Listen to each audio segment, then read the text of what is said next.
Pessoal, nesse vídeo vamos falar sobre os efeitos deletérios da privação de sono no organismo e que, consequentemente, também vai impactar muito negativamente nos nossos resultados na musculação, em perda de gordura e ganho de massa muscular. Tudo vai estar muito relacionado, tá? Então, olha só, primeiro ponto antes de mais nada, qual que é a recomendação? Quanto que a gente deve dormir por noite? Qual que é o ideal da quantidade de horas de sono que a gente deve ter por noite? A gente sabe que isso é muito individual, vai variar muito de indivíduo para indivíduo, tá? Então a gente também tem a capacidade de se adaptar, dormir menos e ter menos impactos, tá? No nosso organismo. Isso realmente é muito individual. Os estudos epidemiológicos aí, eles apontam mais ou menos uma média de horas de sono por noite, que vai ser o ideal para um adulto, de 7 a 9 horas, tá? É uma média aí que a gente consegue ter um bom proveito dos benefícios do sono e não vai estar em um estado de privação parcial de sono, que vai ser o que a gente vai discutir nesse vídeo, tá? Então, 7 a 9 horas é o ideal que a gente tente dormir por noite, tá? Quando a gente começa a dormir muito menos que isso, a gente já entra em uma privação parcial de sono e a gente já pode começar a ter os problemas que a gente vai discutir nesse vídeo. Então, olha só, a duração inadequada do sono, basicamente, ela vai gerar disfunção neurocognitiva, metabólica, imunológica e cardiovascular principalmente, tá? Então, todos esses sistemas vão ficar prejudicados com a restrição de sono e isso vai ter impacto em praticamente tudo, né? E a gente vai acabar focando um pouco mais na questão aí dos resultados da musculação, perda de gordura, ganho de massa muscular, eu vou tentar sempre fazer uma ligação, tá? Então, olha só, quando a gente fala de metabolismo e hormônios, quando a gente faz uma privação de sono, a gente tem uma diminuição da captação periférica de glicose, tá? Então, o nosso músculo vai conseguir captar menos glicose, ele vai ficar menos eficiente em fazer a captação de glicose. E isso diminuiria aí a questão da síntese de glicogênio muscular, por exemplo, né? Dificultaria a reposição dos estoques de glicogênio muscular, e a gente sabe que o glicogênio muscular é o principal substrato energético utilizado para a contração muscular durante o exercício de alta intensidade, no caso a musculação, né? Então isso poderia prejudicar a performance no exercício. A gente tem também uma diminuição da sensibilidade à insulina, tá? Então, quando a insulina ela fica menos eficiente em agir nas nossas células, o que acontece? A gente tem tanto essa piora, né, da captação periférica de glicose, quanto também o corpo, o pâncreas, né, as células beta do pâncreas, na tentativa de compensar essa dificuldade da insulina de agir nas células, ele vai liberar mais insulina ainda, né? E aí, esse excesso de insulina, ele vai ter dificuldade para agir no músculo, né, que vai se tornar resistente a ela, tá? A gente tem essa resistência à insulina no músculo, por exemplo, e em outros tecidos, mas um tecido que a gente não tem resistência à insulina é no tecido adiposo subcutâneo, por exemplo. Então a insulina ela consegue agir muito bem no tecido adiposo subcutâneo. Não há resistência à insulina lá. Então, esse excesso de insulina age no tecido adiposo subcutâneo, fazendo com que haja lipogênese, tá? Síntese de gordura, acúmulo de gordura, tá? Então, esses pontos aqui a gente já vê que começa a ter um prejuízo aí na questão do ganho de massa muscular, da perda de gordura, né? Além disso também, a gente tem uma elevação do cortisol noturno, né? A gente sabe que o cortisol é um hormônio que é catabólico no músculo, né? Ele gera degradação de proteínas musculares, então não é nada interessante a gente ter um aumento do cortisol no período noturno, tá? Cortisol é importante. Pela manhã, por exemplo, ali, em alguns momentos ele é essencial, mas no período noturno ele estar mais elevado não é algo positivo, tá? A gente tem também um aumento da grelina e uma diminuição da leptina, que são os hormônios envolvidos ali com os mecanismos de fome e saciedade, tá? Então a grelina é um hormônio liberado pelo estômago, que ele age lá no hipotálamo e ele vai fazer o quê? Aumentar o nosso apetite, tá? Então a leptina faz o contrário, ela diminui o nosso apetite. Então a leptina é liberada aí, por exemplo, pelas células de gordura e ela age lá no hipotálamo também, diminuindo o apetite, gerando saciedade. Então olha só, quando você se priva do sono, você aumenta a grelina e diminui a leptina. Ou seja, aumenta o apetite e diminui a saciedade. Então você tem mais fome, tá? Por isso que é muito associado a restrição de sono, a privação de sono com várias doenças metabólicas, como obesidade, diabetes, tá? Síndrome metabólica. Tudo isso está muito associado com a privação de sono. A gente vê em vários estudos epidemiológicos essa associação direta, tá? Quanto maior a privação de sono, maior é a associação com esse tipo de doença metabólica, justamente por conta de todos esses fatores, tá? Então, a questão da sensibilidade à insulina, que ela é piorada quando a gente restringe sono, poderia estar associada aí com a geração de um diabetes mellitus tipo 2, tá? Toda essa questão de aumento do apetite, né? Também a questão aí do metabolismo da insulina e da glicose está relacionado com a obesidade também, né? Porque se você tem mais fome, você vai aumentar mais a ingestão calórica e isso também geraria aí essa questão, poderia ser um fator de risco aí para a obesidade, tá? Além disso também, eu não coloquei aqui, mas essa questão da disfunção neurocognitiva, eu nem entrei muito aqui, né, porque não vai estar tão diretamente associado assim com a questão da musculação, da performance no exercício e tudo mais, mas também está relacionado. A gente sabe, né, que se você tem ali uma disfunção neurocognitiva na sua tomada de decisão e tudo mais, tudo isso também pode influenciar a sua performance no exercício. Sua capacidade de reação, tudo isso também fica comprometido quando a gente restringe sono. Tem vários estudos que demonstram isso, tá? Por exemplo, no caso da obesidade, essa disfunção neurocognitiva, se a gente tem uma disfunção numa região do nosso córtex pré-frontal, que se chama córtex pré-frontal dorso-lateral, que está envolvido com o controle inibitório de comportamentos, né? Por exemplo, o seu córtex pré-frontal dorso-lateral, ele, por exemplo, faria com que você rejeitasse um alimento hiperpalatável, por exemplo, um bolo, porque você está de dieta. Então, isso é o seu controle inibitório. Você vê o bolo ali, mas você tem esse controle inibitório do seu córtex pré-frontal que olha e fala: não, não vou comer isso porque eu tenho aqui a minha dieta, eu vou comer a minha refeição da minha dieta. Né? Então, isso é o seu córtex pré-frontal atuando de forma racional. Né? Por isso que o córtex pré-frontal é uma das áreas mais evoluídas do nosso cérebro, né? Responsável por esse comportamento mais racional, tá? Então, se você tem uma disfunção nessa área, tá? Que inclusive tem alguns estudos que associam uma disfunção dessas áreas do córtex pré-frontal em obesos, né? Isso é observado em alguns estudos, prejudicando esse controle inibitório.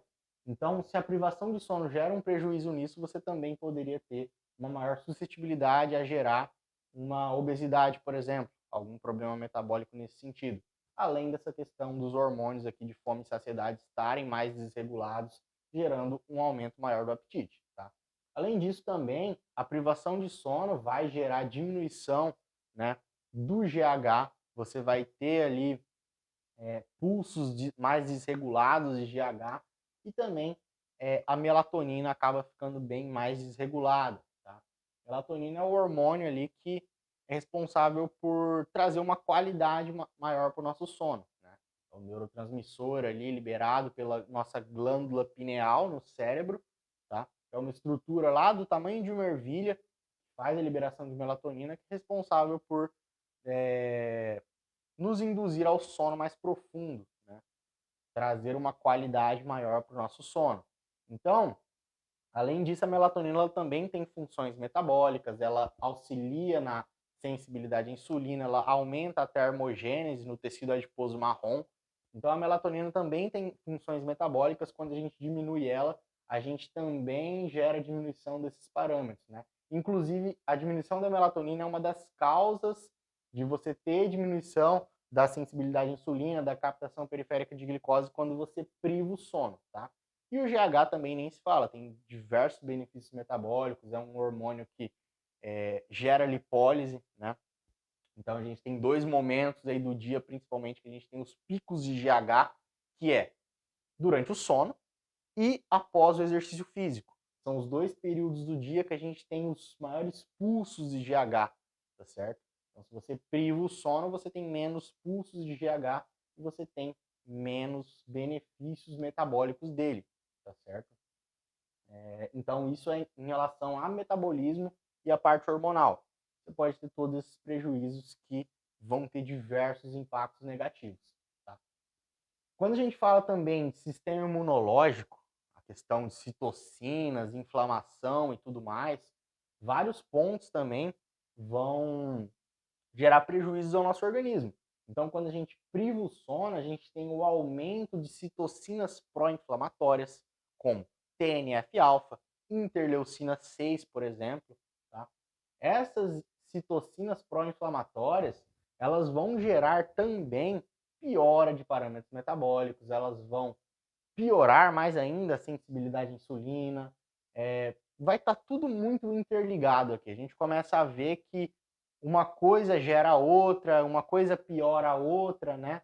Então, essa questão do aumento de citocinas pró-inflamatórias, gerando inflamação, vai estar relacionado com boa parte de tudo isso aqui também. Também pode gerar mais disfunção ali na questão da regulação do apetite, né? Então, quando essas citocinas pró-inflamatórias agem lá no hipotálamo, elas também podem gerar aumento do apetite, desregulação, né?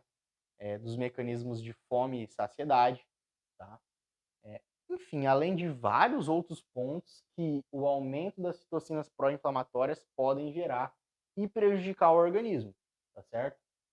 Além disso, também a gente tem um aumento da retenção de CO2, de dióxido de carbono, quando a gente priva o sono, tá? Isso geraria, por exemplo, o aumento do estresse oxidativo, tá? O que é esse estresse oxidativo, pessoal? Basicamente, é quando a gente tem um desequilíbrio entre os radicais livres e as defesas antioxidantes, tá? Então, olha só, os radicais livres são moléculas ali que têm elétrons desemparelhados ali na sua camada de valência, tá? E eles são capazes de gerar danos nas células, esses radicais livres, tá certo? Então, eles podem gerar morte celular, podem, enfim, gerar danos nas células, nas biomoléculas, né? Na membrana celular das células e tudo mais. Isso pode levar a vários impactos negativos no nosso organismo. E a gente tem as nossas defesas antioxidantes, que são basicamente algumas enzimas, tá? Por exemplo, glutationa peroxidase, catalase e superóxido dismutase. São as três enzimas antioxidantes que a gente tem no nosso organismo, endogenamente. Né? E além disso, também a gente tem antioxidantes que a gente ingere através da alimentação, como vitaminas, fitoquímicos, né? Então, vitamina C, vitamina E, são antioxidantes também que combatem os radicais livres. Então, olha só, a gente tem os radicais livres e as defesas antioxidantes. As defesas antioxidantes podem ser as nossas enzimas, né, as três que eu falei, superóxido dismutase, catalase e glutationa peroxidase, são as três enzimas que combatem os radicais livres, e a gente tem o que a gente ingere através da alimentação. Por isso que é importante a gente ter uma boa ingestão de vitaminas, minerais, fitoquímicos, né? Compostos antioxidantes que vão combater os radicais livres, tá? Então, se a gente tem um combate eficiente dos radicais livres, a gente fica num estado de equilíbrio, né? A gente não tem os radicais livres se sobrepondo aos antioxidantes. Porém, se a gente tem uma situação em que os radicais livres eles ficam em maior quantidade do que as defesas antioxidantes, se as defesas antioxidantes não conseguem combater os radicais livres, a gente tem o quê? O que a gente chama de estresse oxidativo, tá? E aí, quando a gente tem esse estresse oxidativo, isso pode gerar diversas repercussões negativas. O estresse oxidativo está associado com a fisiopatologia de diversas doenças, tá certo? Então, a gente vai ter danos nas células. O estresse oxidativo é um dos principais mecanismos associados ao envelhecimento, por exemplo, tá? Então, tudo isso, tudo isso o estresse oxidativo pode gerar de prejuízo, tá? Basicamente, prejudicar as nossas células, gerar danos nas nossas células, podendo gerar morte celular, enfim, diversos outros prejuízos e está associado a várias doenças. E além disso também, essa retenção de CO2 gera um aumento da atividade do sistema nervoso autônomo simpático, tá? Que é basicamente aquela parte do sistema nervoso autônomo que está relacionado com luta e fuga, tá? Adrenalina, noradrenalina, né? Que a hiperativação desse sistema, por exemplo, gera aumento da pressão arterial, tá? Esse tipo de questão que está relacionado com, por exemplo, algumas doenças, como a própria hipertensão arterial, tá certo? Então, essa hiperativação do sistema nervoso simpático por conta dessa retenção de dióxido de carbono, por conta da privação de sono, poderia aumentar a sua suscetibilidade a ter uma hipertensão arterial, por exemplo, tá? Enfim, a gente vê que realmente a privação de sono aumenta o risco para várias doenças, né? Praticamente todas as doenças crônicas a gente aumenta o risco quando a gente priva o sono. Inclusive, o estresse oxidativo também aumenta o risco para o câncer, tá certo? Então, é uma doença crônica aí que classicamente a gente tem uma participação bem significativa do estresse oxidativo na fisiopatologia do câncer, tá certo? Então, basicamente, pessoal, esses aqui são os principais impactos que a privação de sono pode ter no nosso organismo. Eu tentei focar mais nos que têm uma importância maior para a questão da musculação, da performance, né? Perda de gordura, ganho de massa muscular, mas se a gente fosse entrar, por exemplo, em disfunção neurocognitiva, é algo também muito extenso, que demandaria realmente um tempo muito maior para falar só disso, tá certo? O aumento do risco cardiovascular também, tem outras questões que daria para entrar mais a fundo, enfim, tá? Mas esses aqui são os principais pontos que a gente tem interferência no que eu queria focar nesse vídeo, tá? Então, olha só, pessoal, a gente tem um estudinho aí, ó, um ensaio clínico randomizado, relativamente recente, de 2018, tá? Que ele quis ver o quê? Os efeitos da restrição de sono no peso, composição corporal e variáveis metabólicas em indivíduos submetidos a um déficit calórico, tá? Então, basicamente, eles pegaram aí 36 adultos com sobrepeso ou obesos, aí eles dividiram esses indivíduos, né, de forma aleatória, por isso que é randomizado, né? Essa divisão dos indivíduos é feita de forma aleatória para evitar vieses do estudo, tá? Pegaram esses 36 indivíduos, randomizaram eles, né? Dividiram eles de forma aleatória em dois grupos, e aí eles colocaram um grupo com restrição calórica, né? Na verdade, os dois grupos tinham restrição calórica, né? Só que um grupo tinha restrição calórica e não tinha privação de sono. E o outro grupo tinha restrição calórica, mas também tinha restrição de sono, tá? Então, basicamente eram dois grupos com restrição calórica, um privou o sono, o outro não privou o sono. Aí eles compararam para ver qual que foi a diferença entre os grupos. O estudo durou aí 8 semanas, tá? Um tempo relativamente legal, tá certo?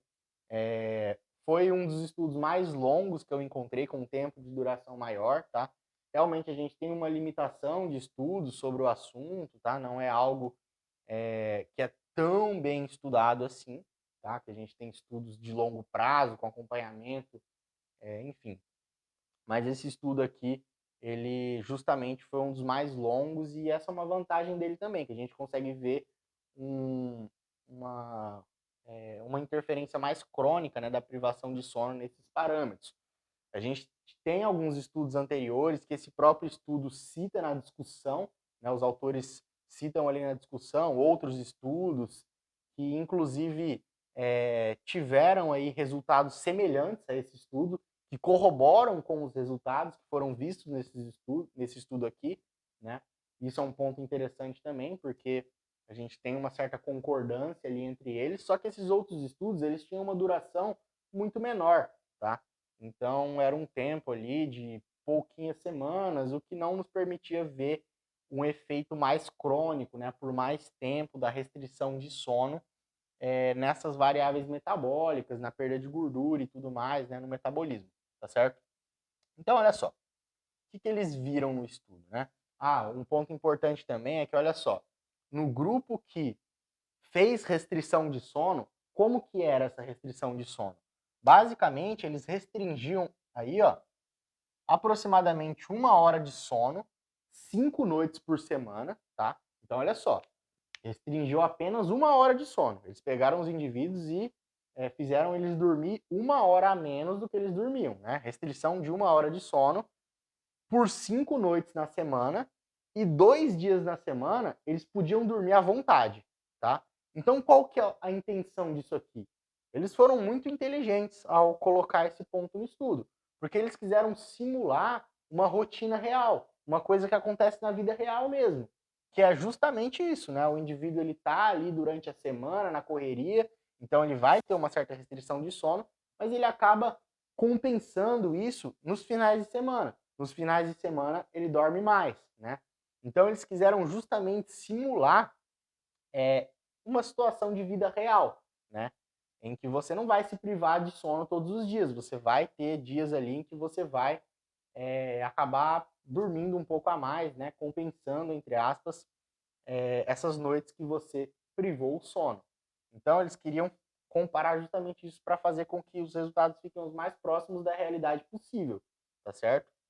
E aí, olha só, que eles observaram, né? Qual foi o resultado? Bom, o grupo aí que restringiu o sono, ele perdeu menos gordura e mais massa magra e teve maior aumento de leptina em comparação com o grupo que não teve restrição de sono, tá? Então, olha só, a perda de peso nos dois grupos foi semelhante, basicamente. Não teve diferença significativa na perda de peso. Só que o grupo que teve restrição de sono perdeu menos gordura e mais massa magra, tá? Então, da proporção de peso perdida, né, que foi praticamente a mesma nos dois grupos, o grupo que não restringiu o sono perdeu menos massa magra e mais gordura. E o grupo que restringiu o sono perdeu mais massa magra e menos gordura, tá certo? Então a gente vê uma diferença importante. E isso é uma coisa que na prática, muitas vezes a gente não conseguiria ver de forma tão clara. Por exemplo, através do espelho, você veria ali que perdeu peso, né, que teve resultado e tudo mais, mas você não conseguiria avaliar tão bem, de forma tão fidedigna, essa observação que você perdeu mais massa magra em relação à massa gorda. E isso, esse estudo observou, outros estudos também observaram justamente isso, né? Justamente por conta desses parâmetros metabólicos que ficam prejudicados, né? Sensibilidade à insulina e tudo mais, tudo isso vai impactar nisso e vai fazer com que você tenha uma tendência maior a perder mais massa magra e menos massa gorda, né? Quando você priva o sono.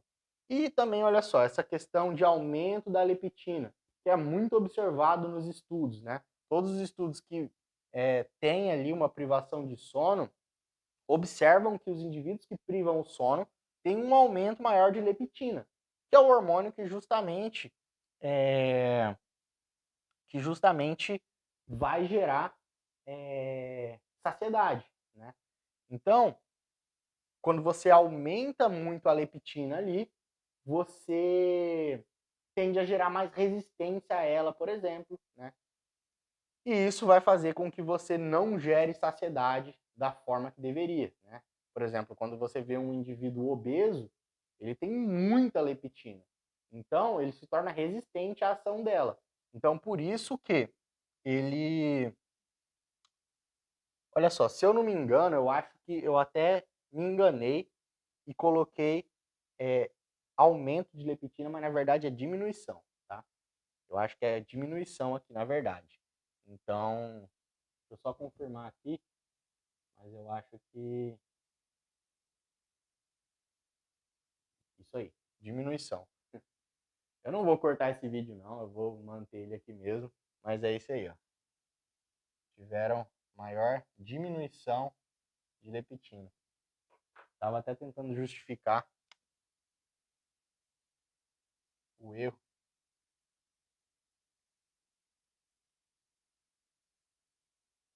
Mas o que eu estava falando também não está errado, né? O indivíduo obeso, no caso, ele tem tanta leptina, né? Porque a leptina é produzida pela célula de gordura. Então ele tem tanta leptina que vai acontecer o quê?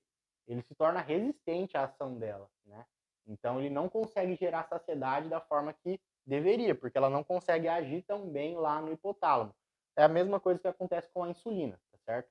Mas isso acontece de forma mais crônica, né? Essa resistência à leptina, não é algo tão agudo. Então, aqui nesse caso, a gente vê que quando a gente priva o sono, a gente tem uma diminuição da leptina, tá? Não é aumento. Acabei me confundindo aqui, escrevi errado, fui tentar justificar, mas na verdade é isso aí mesmo. Quando você priva o sono, você diminui a leptina, tá? Então, o grupo que restringiu o sono teve maior diminuição da leptina em comparação com o grupo que dormiu certinho, tá certo? Então, o que a gente observa aqui, né? Qual que é a conclusão, basicamente? A gente vê que apenas isso aqui de restrição de sono, né? 1 hora aí por noite, basicamente, por 5 noites, e compensando, né? 2 dias podendo dormir à vontade, não foi capaz de reverter aí os malefícios da restrição de sono nesses 5 dias. Então, você não consegue compensar a restrição de sono em 5 noites dormindo à vontade ali 2 dias na semana. Tá? Você não consegue fazer essa compensação. Então, isso justamente que o estudo mostrou. Por isso que ele fez dessa forma para tentar simular uma situação real, tá certo? Então não adianta, você precisa dormir, né? Não tem jeito. Se você priva o sono, você vai ter esses malefícios, você tem que aceitar que realmente o sono é essencial para os resultados, é um dos pilares básicos, né? Você tem um prejuízo significativo sim, tá? Então olha só, portanto, né, a gente pode ver aí através de alguns estudos disponíveis que discutem isso, que a extensão do sono ela pode aumentar a performance esportiva, tá? Melhorar a função aeróbica e o metabolismo, tá certo? Então, apesar disso não ser uma coisa tão bem elucidada na literatura, algo que a gente tem dados muito bons disponíveis, apesar disso, é muito discutido nos estudos que a gente tem disponível que é recomendada a extensão do sono para indivíduos atletas, né? Estender aí pelo menos 2 horas de sono, mais ou menos, para atletas, com uma meta de até 9 horas de sono por noite para atletas de elite. É uma situação que realmente poderia gerar um benefício para esses indivíduos em relação à performance esportiva e tudo mais, tá certo? Nesses casos, tá?